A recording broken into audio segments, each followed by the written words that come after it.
Bonjour à tous, ravi de vous retrouver pour Ça manque pas d'air. Nous sommes dans un petit appartement bisontin dans le cadre du festival de musique jamaïcaine qui se tient jusqu'à la fin de semaine ici à Besançon. Alors pour parler de ce festival, à mes côtés, Romain Almandet, vous êtes président de l'association Upperton qui organise ce festival. On va commencer par un tout petit mot sur l'un des artistes qui va participer au festival, à savoir Capleton, qui a tenu des propos homophobes, évidemment. Vous dénoncez ce genre de propos. C'est sûr qu'on dénonce ce genre de propos, et avant de programmer cet artiste, on s'est assuré qu'il n'avait plus de tels propos, puisque ces propos, il les avait eu il y a longtemps. Donc on a réfléchi à ça, on a vu le producteur qui nous a assuré, qui nous a même fait une attestation. Donc cet artiste s'est engagé il y a quelques années à ne plus tenir de tels propos. Maintenant il joue dans le monde entier, dans les plus grands festivals. Il n'y a aucun problème nulle part, tout se passe très bien, et la Rodia, et le producteur, et nous organisateurs, on dénonce ce genre de propos, et il n'y en aura pas. Et puis il y a une grosse demande du public, parce que c'est vraiment une tête d'affiche importante, Capleton. Voilà, donc ces précisions étant faites, on va passer aux choses plus joyeuses, évidemment, hein. C'était important de préciser ce point. Le festival, quelle idée? C'était quoi l'idée du festival, de proposer ces musiques jamaïcaines au grand public? Alors l'idée, il y avait deux idées. Il y avait l'idée de fêter les 10 ans de l'association, donc se faire plaisir à nous, membres de l'association, et puis proposer au grand public, s'adresser au public qu'on n'a pas l'habitude de voir, proposer ce qu'on propose tout au long de l'année, donc c'est-à-dire du concert, mais aussi de la sensibilisation, de la culture autre que concert. C'était montrer ce qu'on a l'habitude de faire, et que tout le monde puisse se faire plaisir sur cet événement. Promouvoir la culture jamaïcaine, c'est quelque chose de difficile. Il faut combattre des préjugés, des stéréotypes. Il y a toujours eu des préjugés, des stéréotypes, parce que cette musique est pas très bien connue. On connaît tous Bob Marley, mais après il y a énormément de choses derrière. Cette culture est très très très riche, et il y a vraiment beaucoup de choses à faire découvrir. Ça a commencé dans les années 60 et jusqu'à maintenant ça continue de créer. Donc il y a beaucoup de préjugés dès les premiers instants, même avant que l'association soit créée. Il y avait le groupe Unitone qui avait fait le choix aussi de ne pas prendre ces clichés, de ne pas promouvoir ces clichés. Voilà, c'est beaucoup plus large et plus fort ce que propose la culture jamaïcaine que ces clichés-là. Un petit clin d'œil à Fayapi qu'on entend, artiste bourguignon qui fera peut-être une petite surprise d'ici la fin du festival. Vous dites musique très inventive, à une forme d'exutoire aussi pour faire passer des messages sérieux. Oui, de tout temps, la musique jamaïcaine a été très liée avec l'histoire de l'île de la Jamaïque, donc autant au niveau socio-culturel que politique. Donc on ressent différentes facettes de cette musique. Il y a le côté musical engagé pour dénoncer les problèmes politiques et autres, et puis il y a le côté plus festif pour se lâcher et se faire du bien et oublier les soucis en dansant. Donc il y a beaucoup de facettes dans la musique jamaïcaine, et on essaie de tout mettre en avant. Plein d'infos évidemment sur votre site internet, hein. Il y a un site internet, c'est ça, on donne l'adresse asso-upperton.blogspot.com, et puis sur Facebook, Twitter. Merci beaucoup. À côté de vous, Alban Roquium, bonjour. Vous êtes bassiste, hein. Bassiste pour qui? Pour différentes personnes en fait. Je fais partie de ce qu'on appelle un backing band.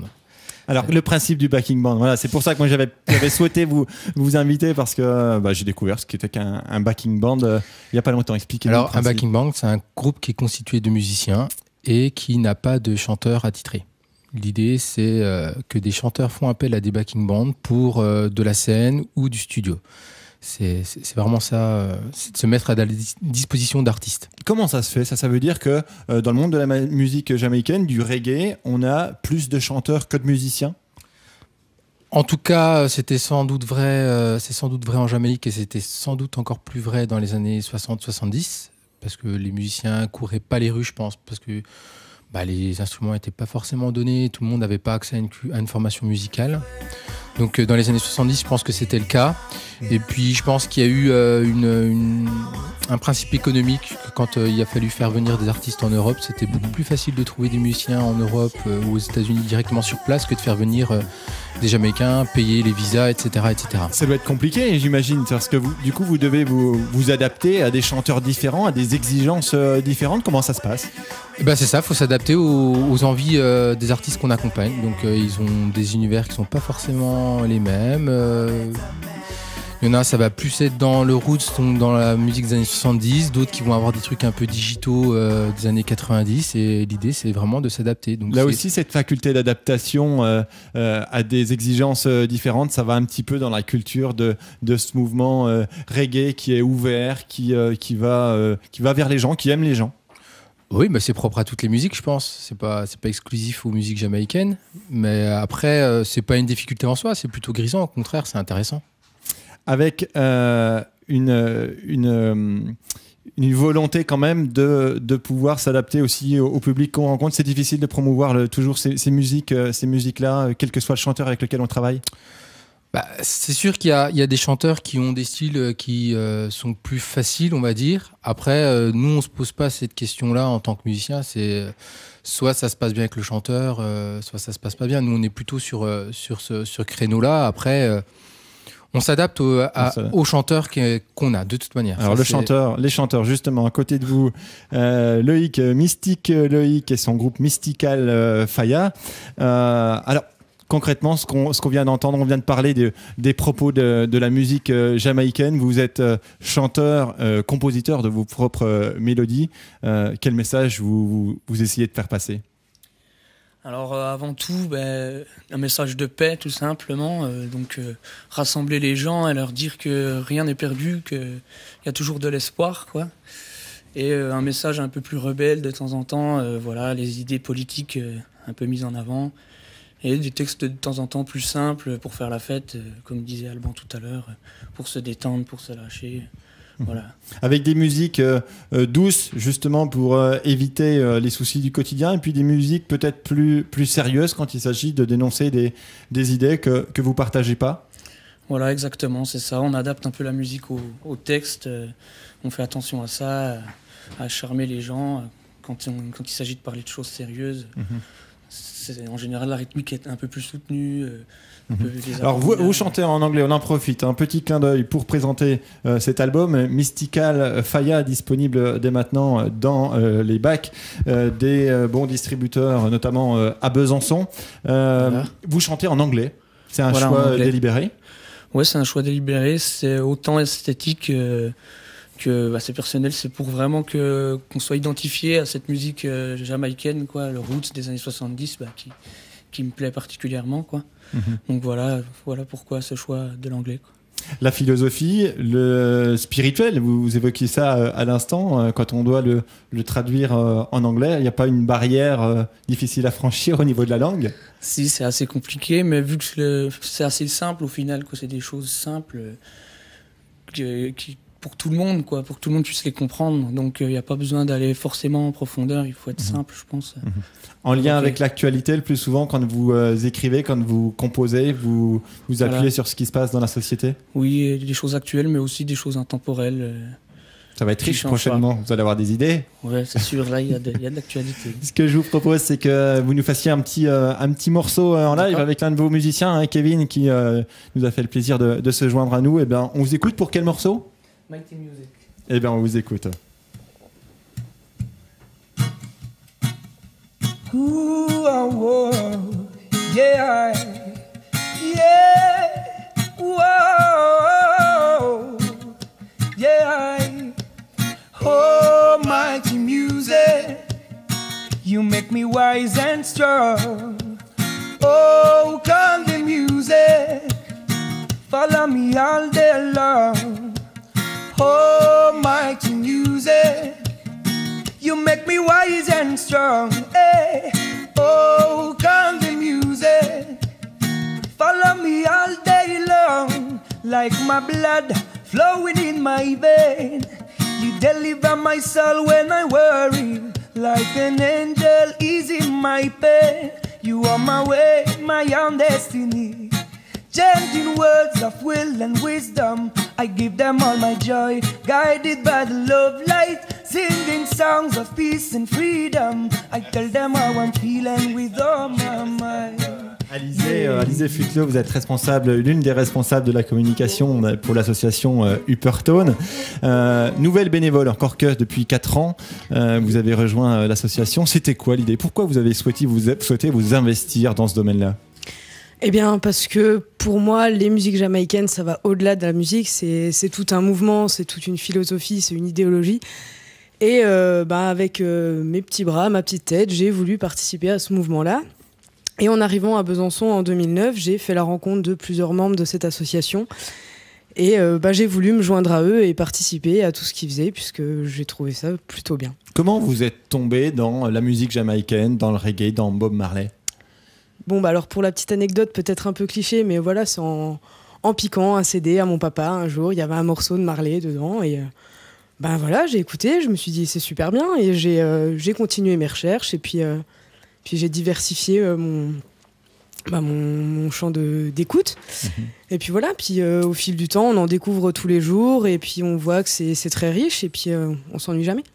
Alors comment ça se passe quand on est responsable de la communication, hein? Il y a le travail à faire au niveau du public pour les choses sympas, les festivals, les choses comme ça, et puis aussi sur ce qu'on évoquait tout à l'heure, le problème de communiquer aussi sur les préjugés, les stéréotypes, voire les dérapages de certains artistes des fois qui ont du mal à mettre des limites. Comment ça se passe? Comment vous gérez tout ça? D'un point de vue communication, on va déjà faire découvrir à un plus grand nombre possible toute notre action.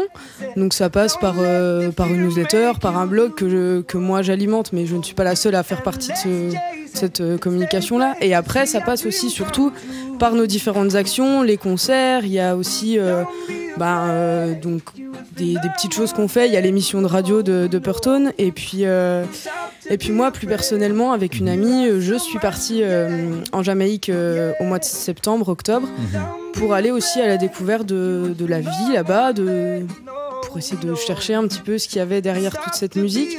Et puis on a fait une exposition photo pour justement casser ces préjugés. On peut découvrir quelques-unes de ces photos, je crois, dans le cadre du festival. C'est à quel endroit qu'on peut voir? Alors il y a un petit échantillon de l'exposition au Le Kibar à Besançon, c'est quai de Strasbourg, si je ne m'abuse. Et voilà, c'est un petit échantillon comparé à tout ce qu'il y a eu dans l'expo complète, mais de quoi voir un petit peu ce qui se passe en Jamaïque. Une belle aventure humaine et musicale. Donc. Oui, en effet. Merci beaucoup et bravo. Donc pour des renseignements, toujours pareil, référence au site internet Upperton. À côté de vous, Giulio Rizzi, président de l'association Le Consortium, mais aussi membre d'Upperton, évidemment. Oui. Le Consortium, c'est quoi? De quoi il s'agit?